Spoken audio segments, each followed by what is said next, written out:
Mtazamaji wa habari Mam TV, katika kipindi chetu cha Afya Tip nimetembelea katika hospitali ya Mednova hapa jijini Dar es Salaam kuzungumza na mtaalamu wa mambo mbalimbali ya magonjwa, na leo tutakuwa na Dr. Celestine David Mpiri ambaye atazungumza kwa kina kuhusiana na magonjwa ya moyo. Katika baadhi ya vitu ambavyo tutazungumzia, pamoja atatugusia kwa nini mtu anapata ugonjwa huu, lakini nini kifanyike ili ugonjwa huu basi upungue. Lakini pia mtaalamu atatushauri sisi kama wananchi, lakini pia na jamii ifanye nini. Wao kama wataalamu wanafanya nini kushirikiana na serikali, jitihada zipoje wao kushirikiana na serikali kuweza kuifikia jamii. Pengine na wanatamani kufahamu mengi sana kutoka hapa kwa mtaalamu wetu Dr. Celestine David Mpiri katika siku leo.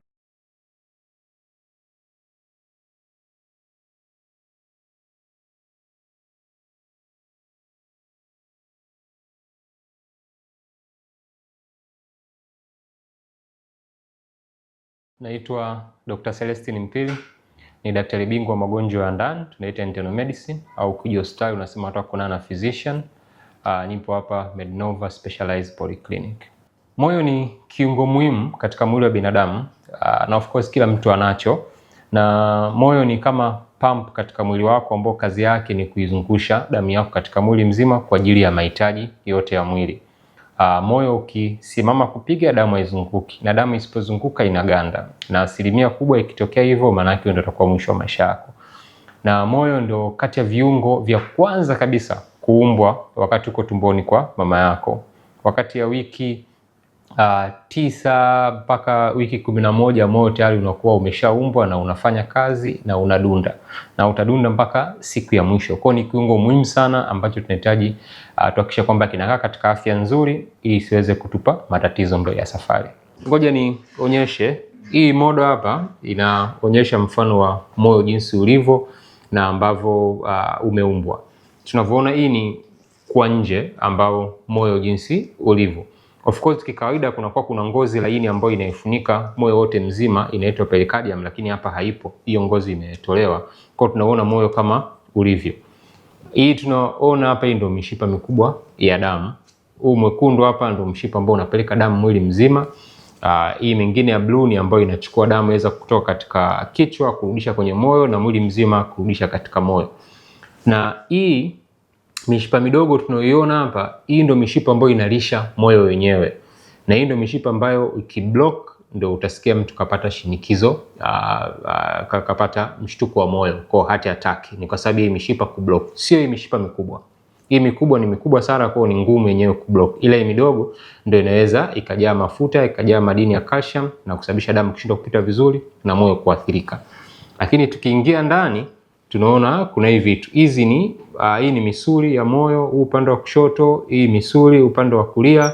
Kwa hiyo hii misuli kazi yake ni kuforce damu iweze kupita katika hii mishipa na kwenda katika sehemu husika. Pia kuna hizi valve ambazo zipo zinatenganisha kati ya chemba kubwa na chemba ndogo, chemba kubwa, chemba ndogo.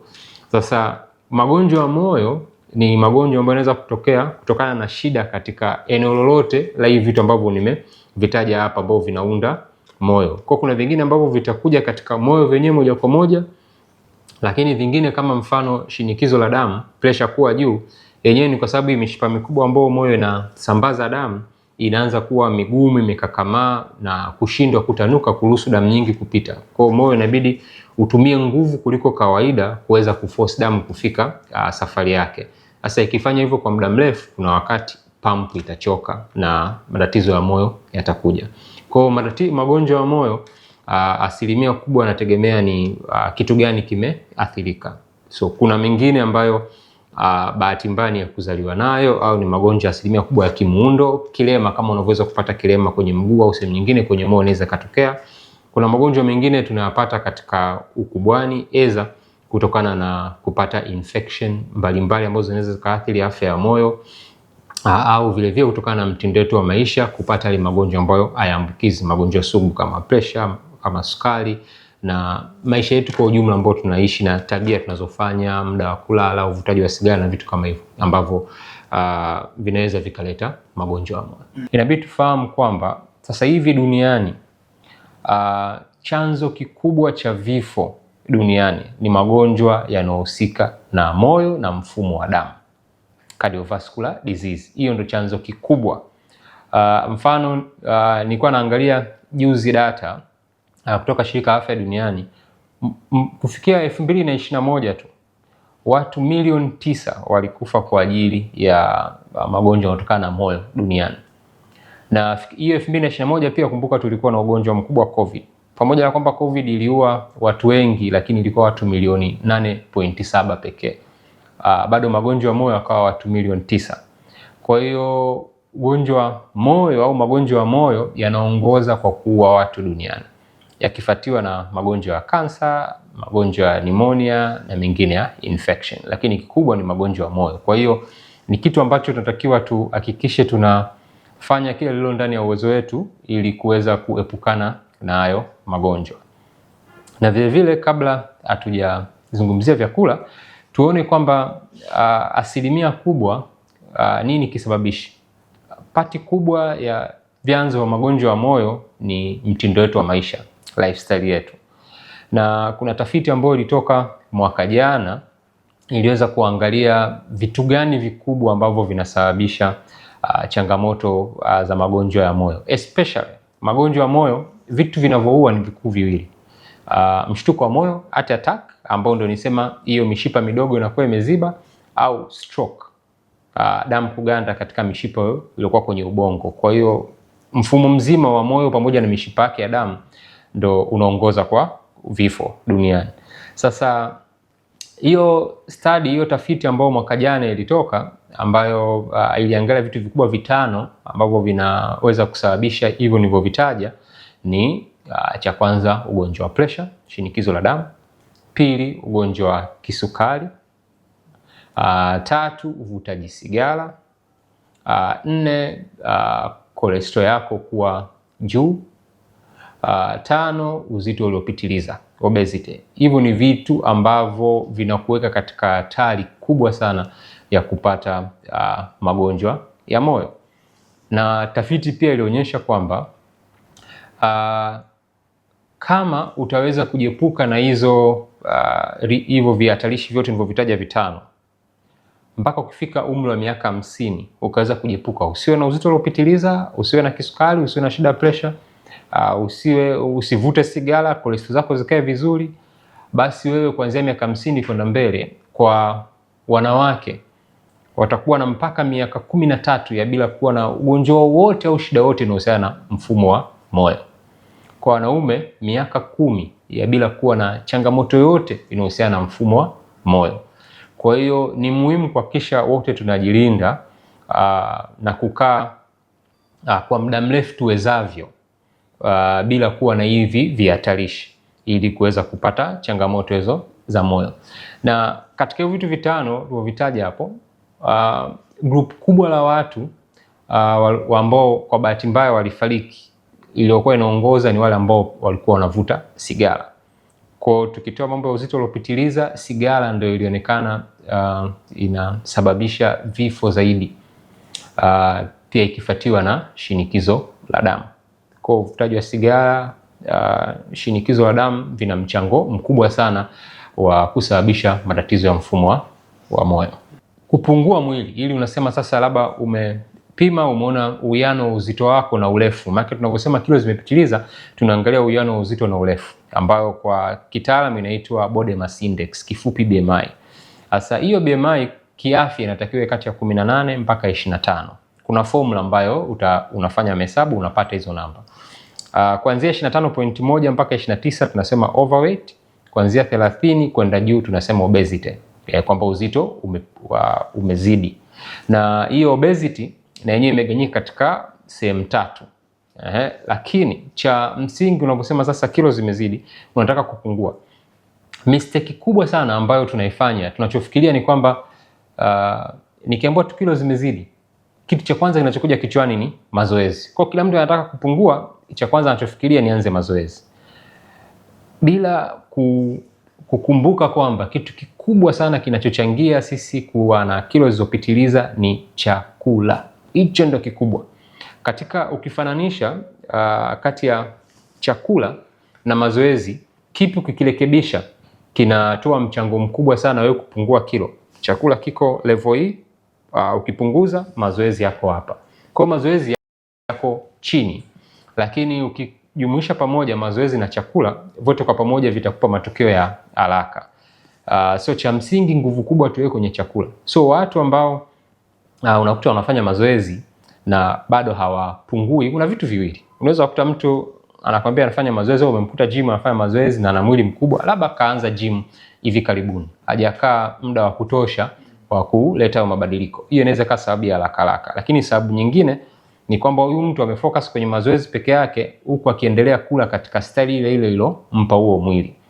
Kwa anatakiwa pia kwenye upande wa chakula ndo haweke nguvu kubwa. Kwa sababu nitoe tu mfano ambao utasaidia kuifanya hichi kitu kieleweke.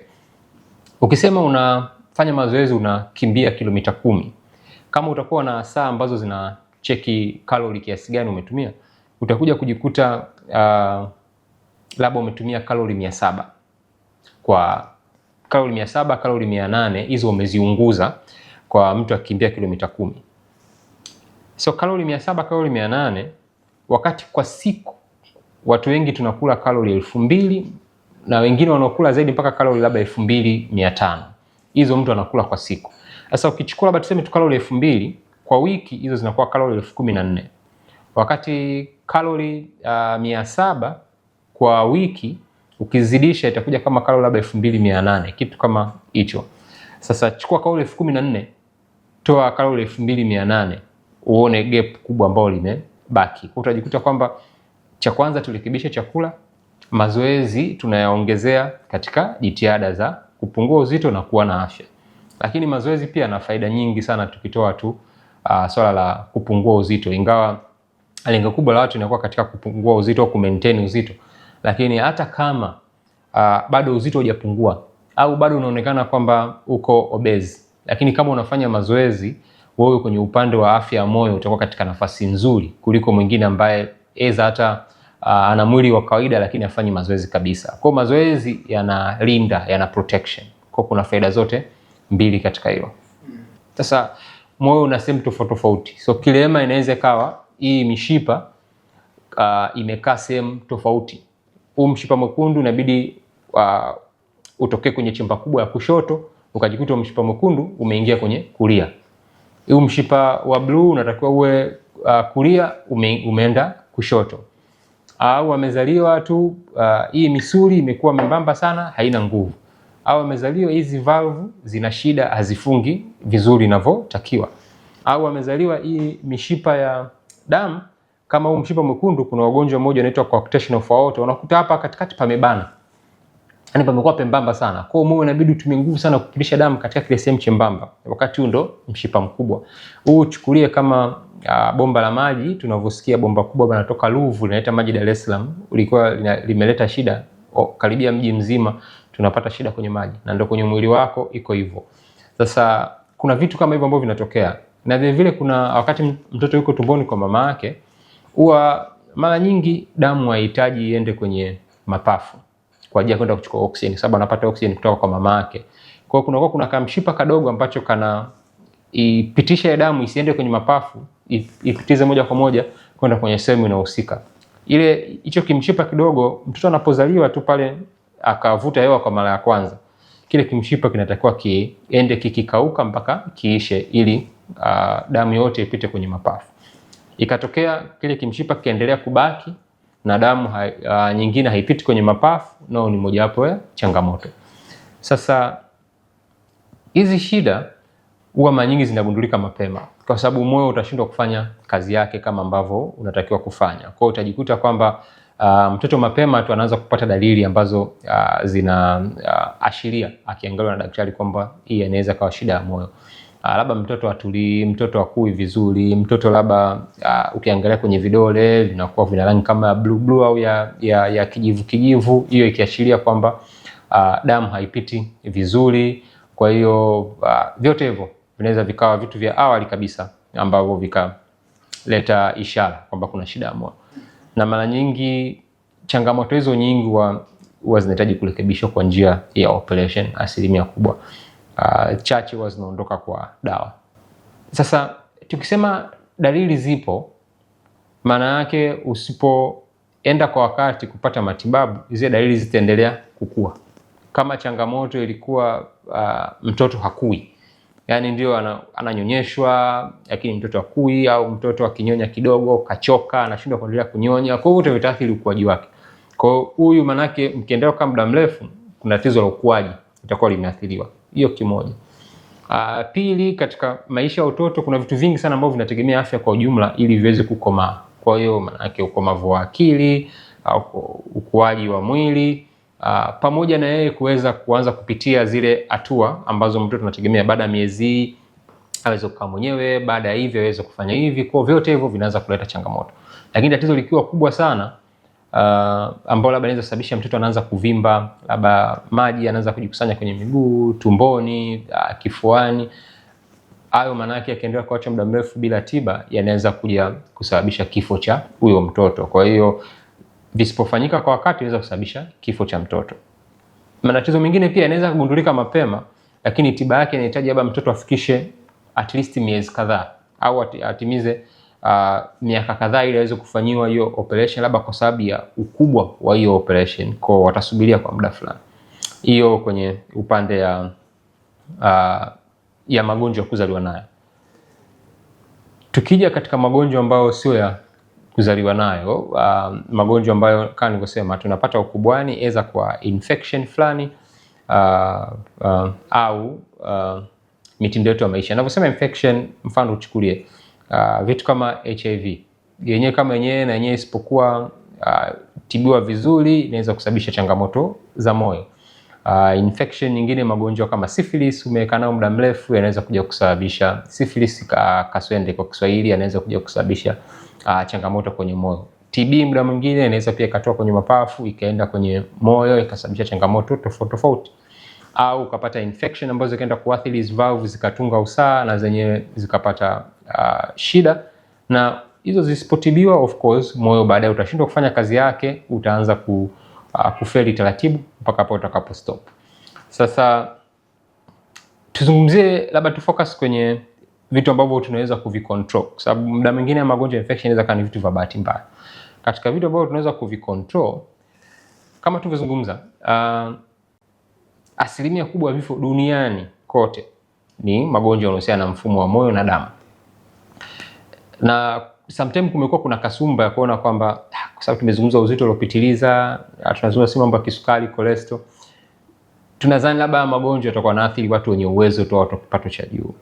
Tafiti zinasema tofauti kidogo, zinatuonyesha kwamba vifo vingi pia vinatokea kwa watu wenye kipato cha chini, na hivi vinachangiwa na tuseme kama vitu viwili. Namba moja, kutokuwa na utaratibu wa kufanya check up ili kuweza kugundua matatizo kwa haraka. Kwa hiyo unakuta mtu ana shida ya pressure na anakuwa hajui, anakaa nao kwa miaka mingi bila kujua, kwa sababu hamna utaratibu wa kwenda hospitali kwa ajili ya check up. Kwa hii inaweza kuchangia sana katika mtu mwisho wa siku moyo kuja kuleta shida bila kujua. Lakini vile vile ikatokea umepata mshtuko wa moyo, heart attack, matibabu yake yakoje? So kama umepata heart attack, matibabu yake kidogo yana gharama, na especially kama hauna bima ambayo itaweza kukucover. Kwa hiyo kwenda kufanya vipimo, kucheki na kuona kwamba ni shida ya moyo, kwenda kuangalia mishipa kama imeziba na kwenda kuzibua mishipa, hizi ni tiba ambazo zinagharimu mamilioni ya hela. Kwa hiyo unakuta watu wa kipato cha chini wanaweza wasiweze kupata huduma kwa uharaka au kushindwa kuipata kabisa, ambayo itakuja kuchangia katika vifo. Kwa hiyo hii inatuathiri wote, aidha wao watu wa kipato cha juu, watu wa kipato cha kati au cha chini, wote inatuathiri kwa pamoja. Kwa hiyo lazima tuhakikishe kwamba wote tunazingatia haya, na hii sio matatizo ya watu wenye kipato kikubwa. Na especially katika vitu ambavyo tunaweza kuvicontrol, nikazungumza vitu vitano ambavyo vinaweka katika hatari sana kupata magonjwa. So hapo kuna sehemu mbili. Kuna kitu ambacho sisi wenyewe binafsi unatakiwa uvifate, na kuna vitu ambavyo serikali kwa ujumla inaweza vifanya, wote kwa ujumla tukasaidiana katika kuhakikisha kwamba vifo vinavyotokana na magonjwa ya moyo kuweza kupungua. Ukiacha tu vifo, tunazungumza kama ndio kitu cha mwisho, lakini unapopata shida za moyo, gharama ya maisha ambayo itakuja kwako kama mgonjwa wa moyo, tukijumuisha kliniki za kwenda mara kwa mara, labda hata kwa mwezi mara moja, tukijumuisha madawa ambayo utabidi unatumia kila mwezi, tukijumuisha vipimo ambavyo utakuwa unavifanya kwa ajili ya ufuatiliaji. Hizo zote hizi ni gharama ambazo zinakuja pale ambapo tayari umeshakuwa na shida ya moyo au umepata stroke.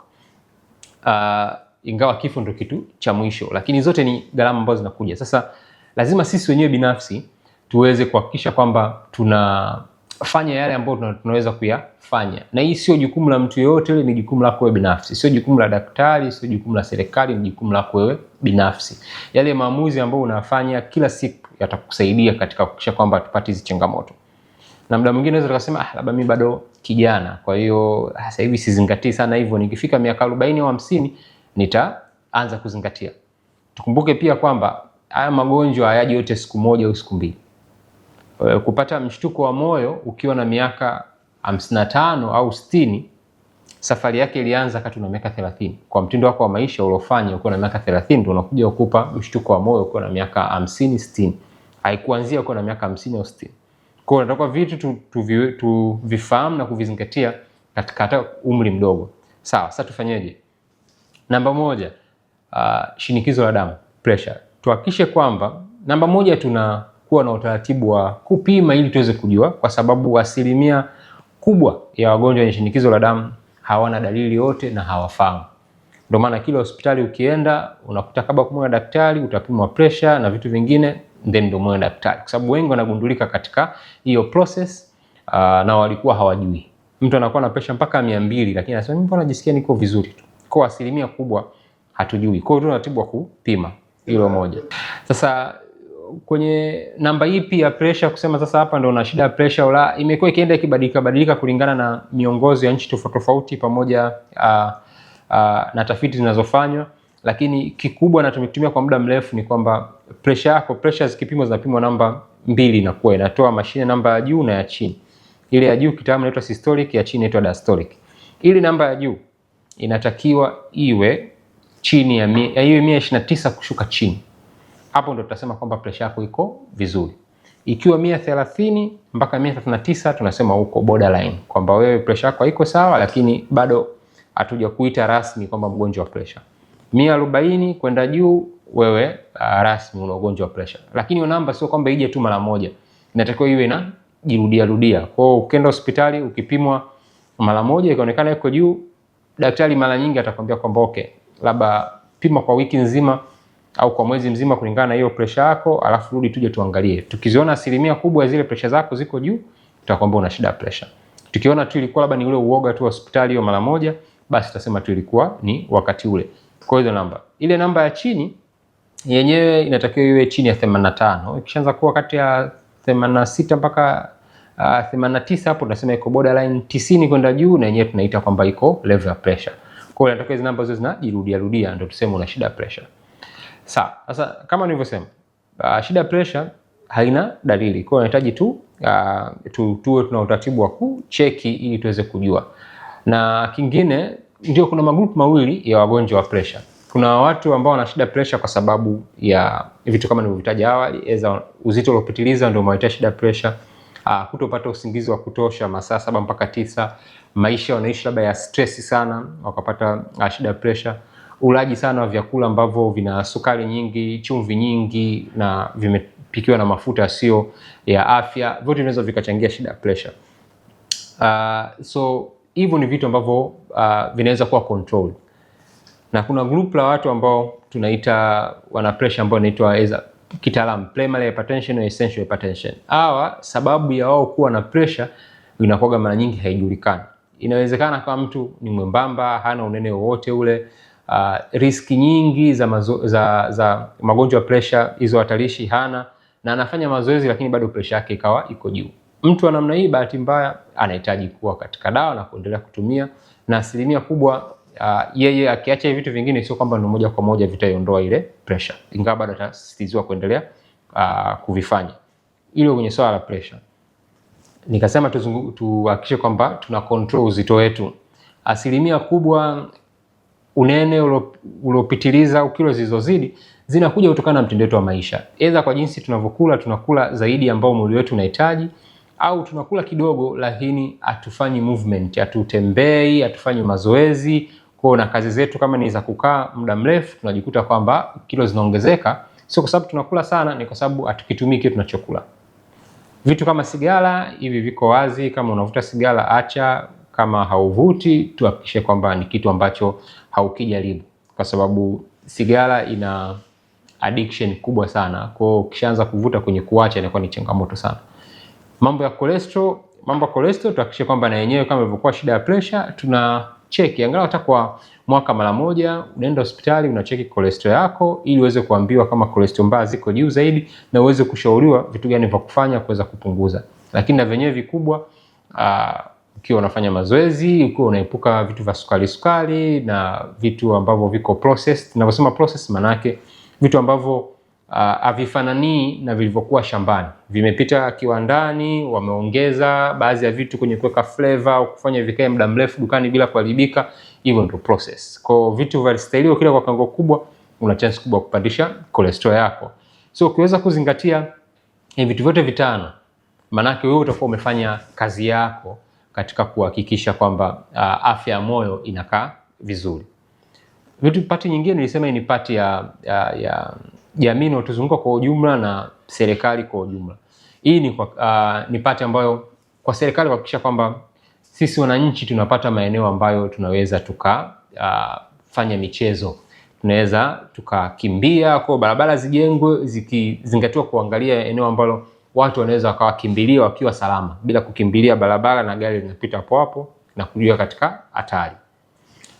Vile vile viwanja vya michezo, sehemu nyingi ambazo tunaona zilikuwa free space wako na zito, unakuta na zile zinaanza kujengwa vitu.